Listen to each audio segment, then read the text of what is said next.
Hello everybody, welcome to another episode of ScreenFlow Live. Sorry I missed a couple weeks ago, I had some things going on, I wasn't able to make it in, but I am back, and today we're talking all about how to manage larger projects in ScreenFlow. I just finished a big project and I had to learn a lot of these things for myself because I was getting overwhelmed with the amount of content in this one single project. So we're going to go over that project, what I did, some ideas that I have for the future, and in general, how to manage big projects. So stick around. All about big projects today in ScreenFlow.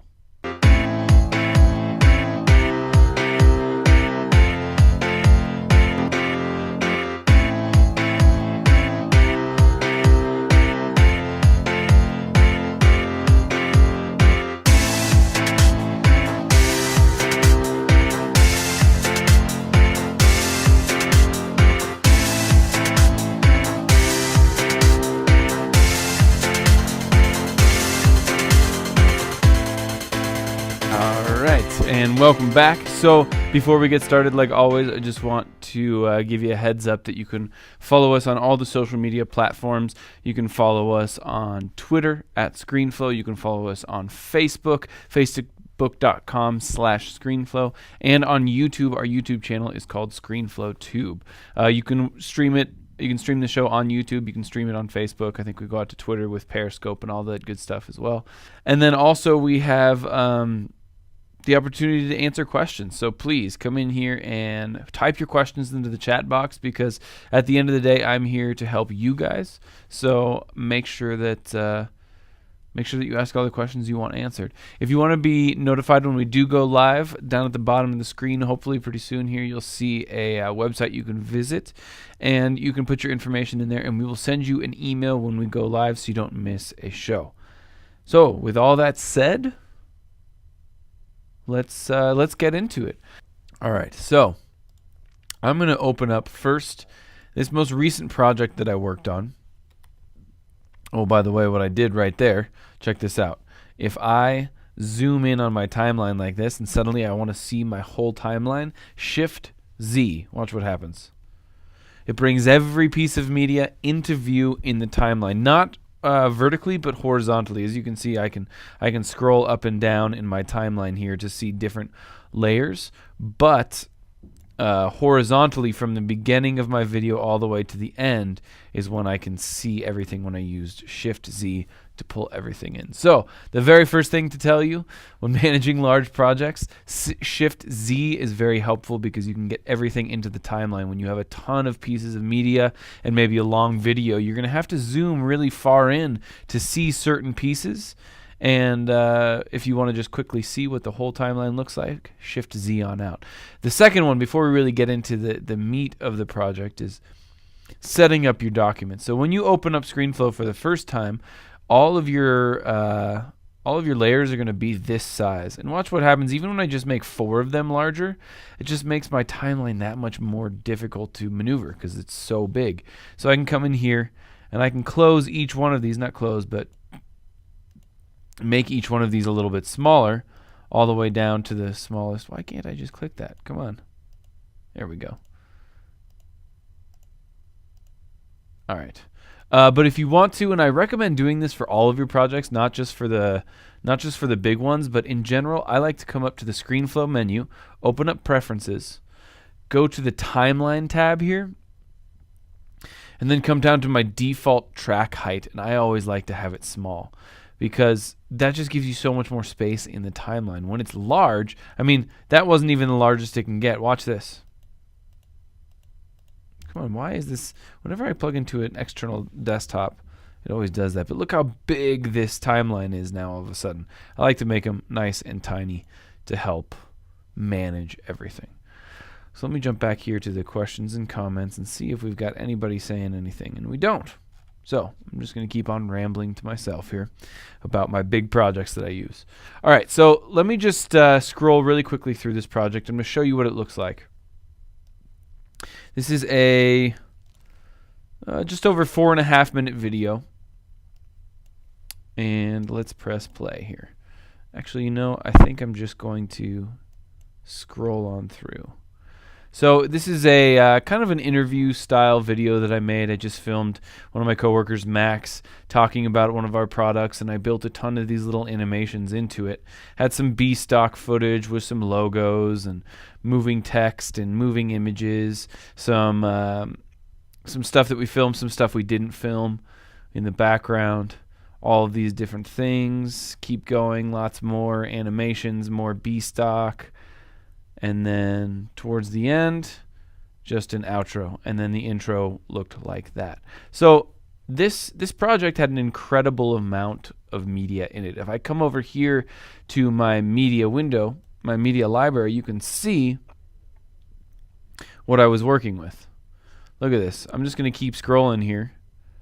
And then these will load up and scroll some more. These are all of the different elements that I had in this project. Tons of them. I can't even count how many there were. Just because I did a lot of these animations and annotations and movements. Plus I had multiple sets of B stock footage that I wanted to pull in here as well. What I did with that though was in a separate project, I pulled in, and I'll get a little bit more into this when I'm creating some of the animations, but in a separate project, I pulled in all of the video footage, and I compiled it into one video. So that was not only the main shot that you see here of Max, but also all of the B stock that we shot. And I put that all into one file and exported it. So I had one piece of media. And so when I was able to bring it in, if you see here, let's move this to the end of the thing. This is the video that I ended up pulling in here. And when I scroll all the way to the end, there's no elements, there's no edits here. There's even a part where he screwed up and I had to take it out and change it up. And then at the end of the video, I just tacked on all of this B stock footage that we could use in different parts of the video. So instead of having, what is that? 1, 2, 3, 4, 5, 6, 7, 8. Instead of having 8 different video files in a separate project, I combined all 8 of them and exported them as one, so I was only ever working with one piece of media. And this isn't going to work for every single project that you do, but if you find that you have lots of separate media files, you can combine them into one in a separate project, export them as one file, and bring them in. So what I would do is I would just come here and I'd say, okay, that's the end. Let me just trim that off. Now I'm working with just my B stock footage. And I can come through here and find the places where it changes and trim that up and trim this up. Where to go? Right there. This is just a rough trim, of course. And then I can pull out the individual pieces of media that I want to work with, as opposed to trying to scroll in here and be like, okay, where's that one piece of media? Is that the right one? Is that the right one? I can just bring in all of it, find what I need, and delete the rest each time. I'm not sure if that's necessarily the best way to do it, but that's something that I've liked to do just to help reduce the amount of, just clutter. It gets so cluttered sometimes when you're doing a project with lots of material. And just like always, I'm going to jump back and forth between here and see if I can find some comments. This, for some reason, is still buffering. Good, we've got nothing there. Over here.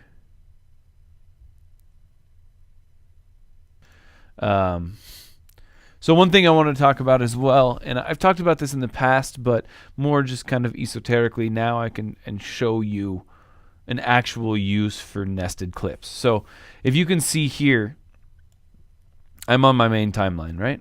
Clearly. This is where all of my content is. But here, this is my main video. So what is this? Well, this is just Max speaking. Nothing else. And I made there was an audio discrepancy here, so I cut that out, but I have a piece of B stock floating on top of it in the main timeline. And over here he made a mistake, so I had to cut through and bring in a different part. So I made some edits. But what this allowed me to do by nesting these clips together, generally you think, why nest that? It's not really a big deal.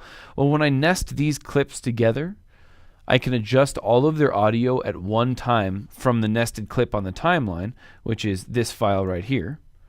Plus, I can add video actions to it without worrying about gaps. So, for example, if I wanted from this moment here to this moment here, let's set an in and out point here just to show you. If I wanted this gap, if I want that to slowly zoom in, because I took out a piece of media here in the middle and there's nothing, I can't add a video action to the clip completely because there's a blank in it. It's not going to work. It's going to have to jump over that and it won't understand what's going on.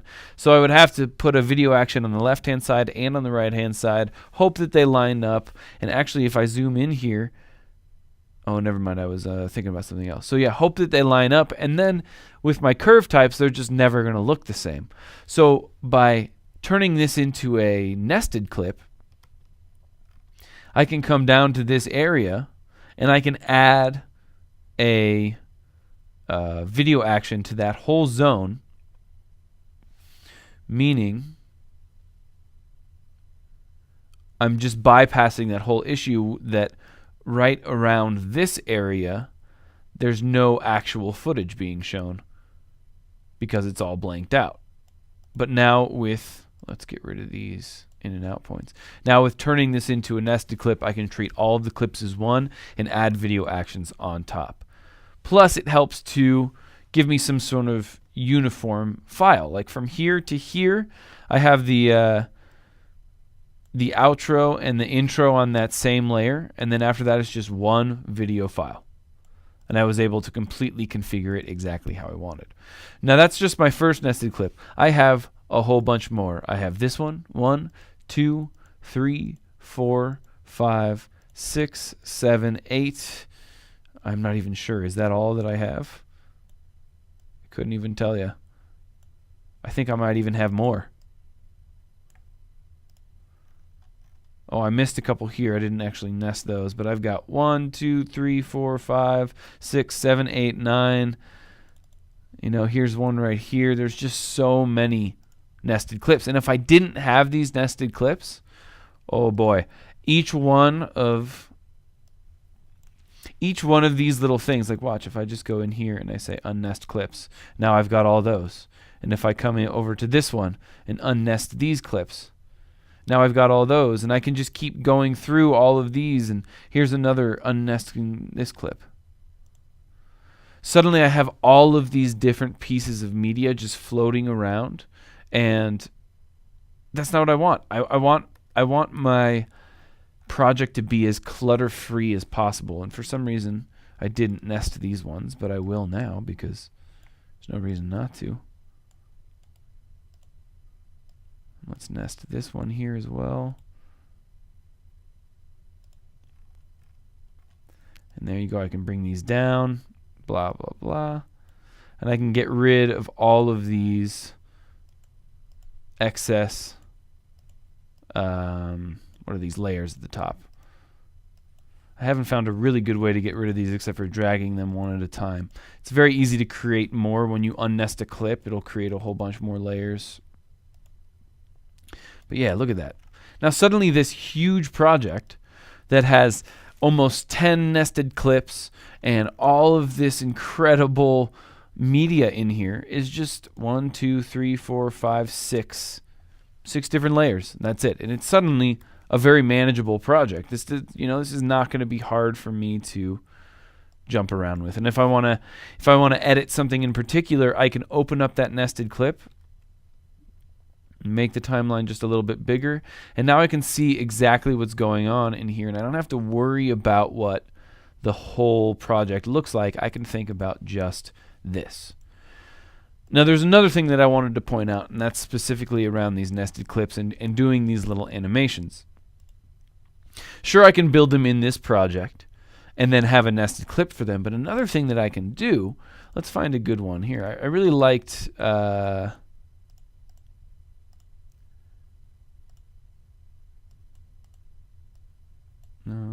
which one was it? Perpetual licensing, centralized dynamically and rapidly. All right, let's go back to the timeline and find the one that I really liked. This one. This one was cool. Okay, so this one I thought was really neat because it took a lot of thought on my part. Like, how am I going to make this happen? this movement and the change on top. You know, it's not necessarily a difficult thing to do at the end of the day, but for me it took a little bit of thinking to figure out how to make this. But what I can do is I'm going to highlight all of these, and I'm going to Command C, so copy them, and then I'm going to create a new ScreenFlow document. Let's just do a new document, 1920 by 1080. And then I'm going to paste all of these things in here. And with Shift Z, should keep all of its aspect ratio, and there you go. I have this. So imagine instead of building this in my main project, I built this in a separate project. And I can come up and I'll save this as, let's just say, animation number 1. And so now I have it saved. And so I can come in here and I can adjust this however I want, whatever I want to do. And then if I change the background, check this out. We went over this a little bit when I was doing some of the lower thirds and stuff like that. I can change the background to green. That looks really funky. Why am I doing that? Well, I'll show you in a second. Because now I have this super sweet animation with the green background. And I can export this using very specific export. So let's go to manual and let's do lossless ProRes. Well, we don't even have to do that actually because we're not trying. We're just going to keep it on web high customized. Which is my personal. It's just web high, but I boost the bit rate up to 12,000. So let's export that. Animation number 1. And now we can open this up in my other project. And let's move to the end here just to see how it looks. I want to bring in the video of Max. Let's pull that in again. Come on over here, and let's grab from my desktop this animation that I just exported with a green background. Oh, I have my desktop icons hidden. Animation number 1, pull it in. Now, if I come here, grab this animation that I just made, let's zoom in a little bit, come over to my video tab, I can add a video filter, in this case chroma key, and chroma key out the green. And now look, I have that animation.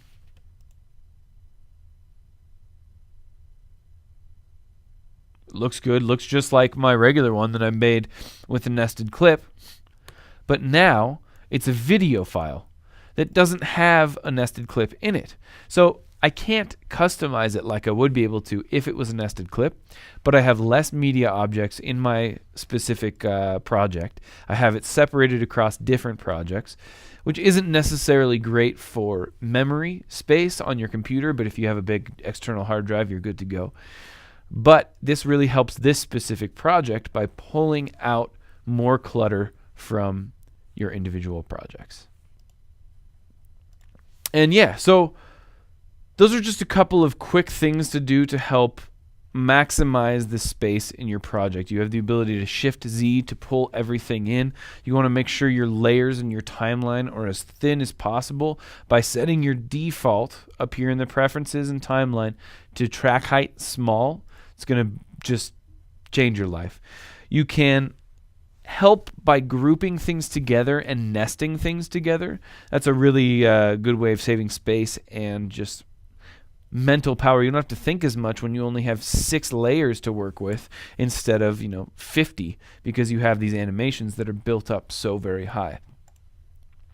Also, nesting clips allows you to add video actions to an entire set of clips, which is really great when you're trying to do a slow transition through multiple clips. You can do that without adding a video action to every single clip. And then you can build certain elements in separate projects of ScreenFlow, export them with the green background, bring them in, and then chroma key them out in your main project. And what that does is it helps to spread the load out over different projects that you can manage.